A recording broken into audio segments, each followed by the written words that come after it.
Olá, a paz do Senhor. Seja muito bem-vindo à nossa terceira lição do curso sobre a autoridade da Bíblia. Eu sou o Luiz da Silva. Nas lições anteriores, construímos nosso alicerce. Vimos que a Bíblia é inspirada, ou seja, soprada por Deus, que é a lição 1, e que Deus usou diferentes formas e modelos para nos entregar a sua palavra, lição 2. Vimos também sobre o cano, que é a lição 3.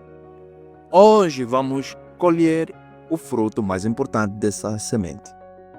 Se a Bíblia realmente vem de Deus, de um Deus que é perfeito, santo e verdadeiro, o que isso nos diz sobre a natureza do texto? A conclusão lógica nos leva ao tema de hoje, a inerrância das Escrituras.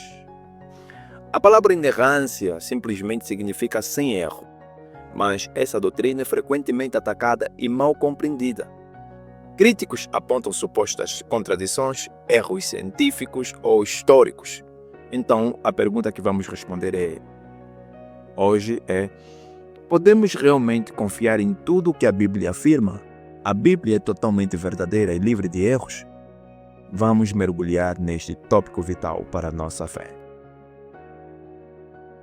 Jesus fez a declaração mais poderosa sobre a natureza da palavra de Deus em sua oração ao Pai. Vamos ler em João capítulo 17, versículo 17. Ele diz: santifica-os na verdade, a tua palavra é a verdade. Observe a força dessa afirmação.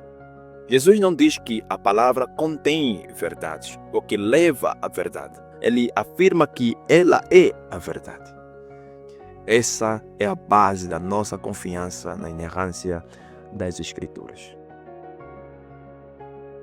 Primeiro vamos definir o que é inerrância e o que ela não é. A doutrina da inerrância afirma que a Bíblia e seus manuscritos originais, os autógrafos, é totalmente isenta de erros em tudo o que ela afirma. Isso se aplica não apenas às questões de fé e salvação, mas a tudo o que ela ensina, incluindo a história e o mundo natural. Por que mencionamos os manuscritos originais? Porque reconhecemos que podem ter ocorrido pequenos erros de cópia ao longo dos séculos. No entanto, graças à ciência da crítica textual e ao grande número de manuscritos antigos que temos, podemos ter uma confiança altíssima de que o texto que lemos hoje é extremamente fiel ao original. Agora, o que a inerrância não significa? Não significa que a Bíblia usa a linguagem técnica ou científica moderna. Ela usa a linguagem do dia a dia, a linguagem fenomenológica. Por exemplo, falamos do nascer do sol, mesmo sabendo que a Terra que gira. A Bíblia faz o mesmo e isso não é um erro. Não significa que devemos ignorar figuras de linguagem. A Bíblia está cheia de metáforas, hipérboles e poesias. Quando Jesus diz, eu sou a porta, ele não está cometendo um erro biológico, ele está usando uma metáfora poderosa. Não significa que não existam passagens difíceis de entender ou harmonizar. Existem e elas exigem estudo cuidadoso, humildade e dependência do Espírito Santo. A nossa crença na inerrância não é um capricho, ela se baseia em 3 pilares sólidos. Primeiro, o caráter de Deus. A Bíblia é clara, Deus não pode mentir, Tito 1, versículo 2, Ele é a fonte de toda a verdade.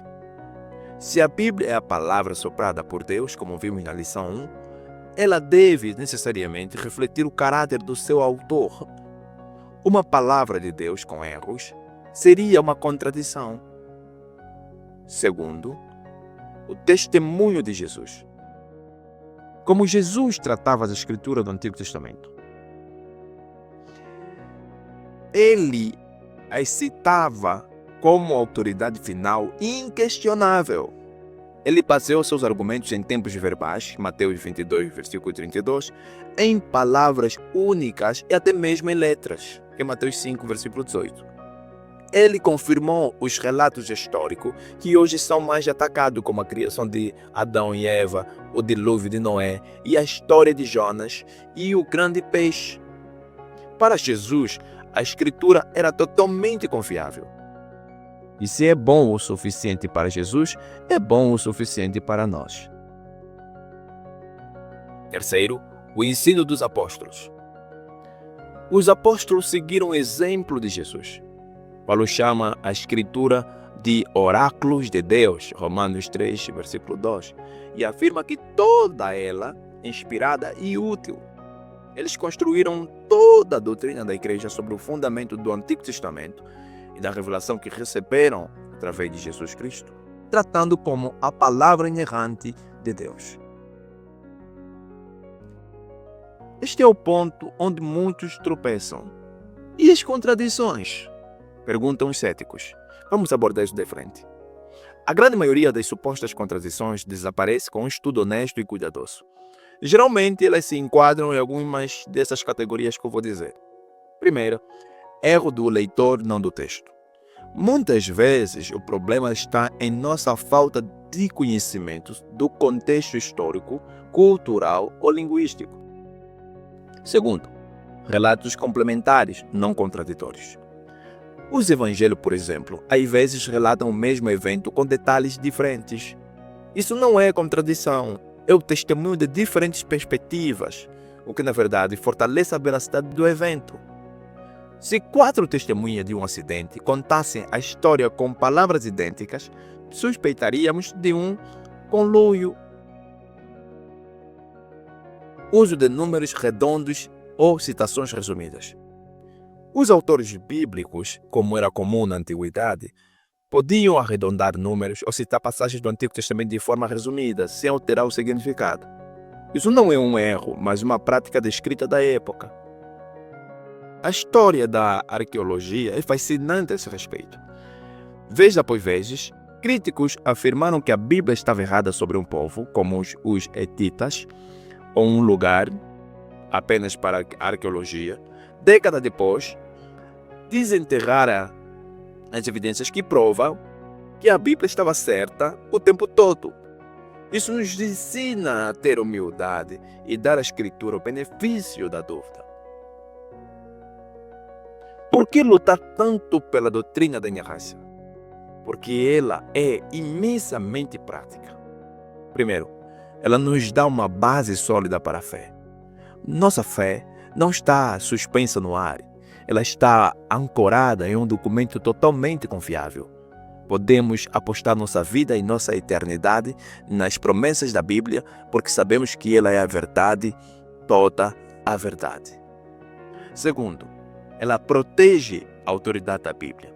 Se começarmos a escolher quais partes da Bíblia são verdadeiras e quais contêm erros, quem se torna o juiz final? Nós mesmos. Nosso próprio intelecto limitado e pecaminoso se torna autoridade sobre a palavra de Deus. A inerrância nos mantém submissos à autoridade da Escritura. Terceiro, ela fortalece nossa pregação e nosso testemunho.